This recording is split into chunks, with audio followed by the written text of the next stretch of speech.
Thanai 17 September 2022 Halmarin Simi Barar Hakotoni Mantri Bokrok Narendra Modi Azimani Salo Rwkha haste bere mo sushashan sikatai panda khaijabuni teo panda mathakjanai 25 December 2022 Bharatiya Janata Party ni mungunang adong boromgunang Atal Bihari Vajpayee ni achama salo te o panda ni paithak salno Rabindra Shatobarshiki bobono moito khlaijaknai o panda o narwa ingui manjaknai hastini mantri okra Dr. Manik Saha Hukumatai Koktuk Mantri Sushant Chaudhary Mayor Deepak Mojumdar no khobui kubuna dong Agartala Municipal Council Limited ni 51 number wards ni bisingo paithak ni ingui o susason sikathai bubura khoni 60 number wards of khlaijaka Toli ni Mayor Deepak Kumar Mojumdar ni saitumungba Ramnagar 6 Balika Rangnogo o sikathai pandao PRTC marriage certificate banda license no khobui kubuni nangkhokma sepsab rujaka kok naragui Mayor Saka Obuti Susason Tangbiti Manai Hasteni Lokorogni Belakins Nangkumani Hamkrai Samung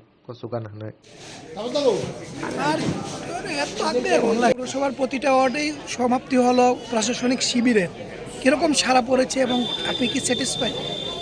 আমাদের রাজ্য সরকার গত 17 September থেকে সারা রাজ্যব্যাপী প্রতি ঘরে সুশাসনের যে কর্মসূচি গ্রহণ করা হয়েছিল তা আগামী 25 ডিসেম্বর তার পরিসমাপ্তি হবে, আনুষ্ঠানিকভাবে সমাপ্তি ঘোষণা করা হবে। আমাদের যশস্বী প্রধানমন্ত্রীর জন্মদিনে সেটা শুরু হয়েছিল এবং আগামী 25 ডিসেম্বর অটল বিহারী প্রাক্তন প্রধানমন্ত্রী ভারতরত্ন ওনার জন্মদিনে এটা সমাপ্তি হবে। তারই অঙ্গ হিসেবে সমস্ত আগরতলা পৌর নিগমের অন্তর্গত 11 ওয়ার্ডে আমরা কর্মসূচি গ্রহণ করেছিলাম। আজকে আমার 16 নম্বর ওয়ার্ড আগরতলা পৌর নিগমের এই ওয়ার্ডে আজকে সমাপ্তি হবে 11 ওয়ার্ডের কর্মসূচি।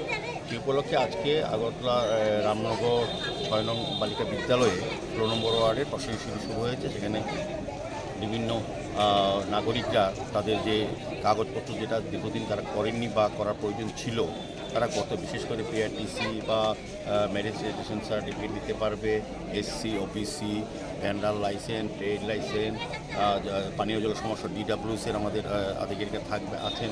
তারপর বিদ্যুৎ বিষয়ে ইলেকট্রিক ব্যাপারে আলোচনা করতে পারবেন, আয়ুষ্মান ভারত এবং ওই আভা যে কার্ড তারা এখান থেকে সুবিধা পাবেন। সার্বিকভাবে যেগুলি মানুষের প্রয়োজন, যেগুলি যারা করেননি এখন অবধি সেগুলি ব্যবস্থা এখান থেকে করা হবে তাৎক্ষণিকভাবে। আমি আশা করব যারা এই প্রশাসনিক শিবিরে অংশগ্রহণ করবেন, যাদের প্রয়োজনীয় কাগজপত্র তারা আজকে কিছু পাবেন, পরবর্তী সময় আমরা ওয়ার্ডের মাধ্যমে পৌঁছে দেবো। আমাদের রাজ্য সরকার এই রাজ্যে প্রথম আমাদের মুখ্যমন্ত্রী প্রফেসর ডক্টর মানিক সাহের নেতৃত্বে রাজ্যব্যাপী এই ধরনের প্রশাসনিক শিবির প্রতি ঘরে সুশাসন, মানে আমাদের সরকারি সমস্ত সুযোগ সুবিধাগুলি যাতে অন্তিম ব্যক্তি অবধি পৌঁছতে পারে সেদিকে আমরা এই ব্যবস্থা করেছি। এই প্রথম যে গরিব বিশেষ করে যারা যেতে পারেননি, অফিসে যাওয়ার প্রয়োজন মানে অসুবিধা হয়, তাদের বাড়িতে আমরা এই সুযোগটা পৌঁছে দিচ্ছি। এটা হচ্ছে প্রশাসনিক শিবিরের মাধ্যমে প্রতি ঘর সুশাসনের এটা সুফল আমি বলবো। প্রতিটি আগরতলা পৌর নিগমে খুব উৎসাহ উদ্দীপনার মধ্যে অনেক ওয়ার্ডে ওনার ওয়ার্ড আমার এখানে সিংদা দাস কর্পোরেটর আছেন। 14 নম্বর ওয়ার্ড আমরা দেখিনি 14, 15 এসে 3 দিন করতে হয়েছে, কোনো কোনো ওয়ার্ডে 2 দিন করতে হয়েছে। এত সংখ্যক লোক আমার ভাবতে অবাক লাগে। দীর্ঘ 25 বছর সরকার ছিল, পৌরসভা ছিল, এই যে সমস্ত প্রশাসনিক ব্যবস্থাপনা ছিল, কিন্তু মানুষ কিন্তু সুযোগ পায়নি। আমরা লক্ষ্য করেছি প্রায় 60,000-এর মতো আগরতলা পৌর নিগমে ইতিমধ্যেই এই সুযোগ তারা পেয়েছেন, যারা কাগজ করেনি, দীর্ঘদিন কাজ করতে পারেননি বা করানো হয়নি। তা আমার প্রশাসনিক শিবিরে এটাই সার্থকতা বলবো। সারা রাজ্যব্যাপী এটা ব্যাপক সাড়া পড়েছে। আগরতলা পৌর নিগমের প্রত্যেকটি ওয়ার্ডে খুব ভালোভাবে করেছে। আজকে আমার 16 নম্বর ওয়ার্ডে এটা পরিসমাপ্তি হবে, আগামী 25 ডিসেম্বর রাজ্যভিত্তিক পরিসমাপ্তি করবে।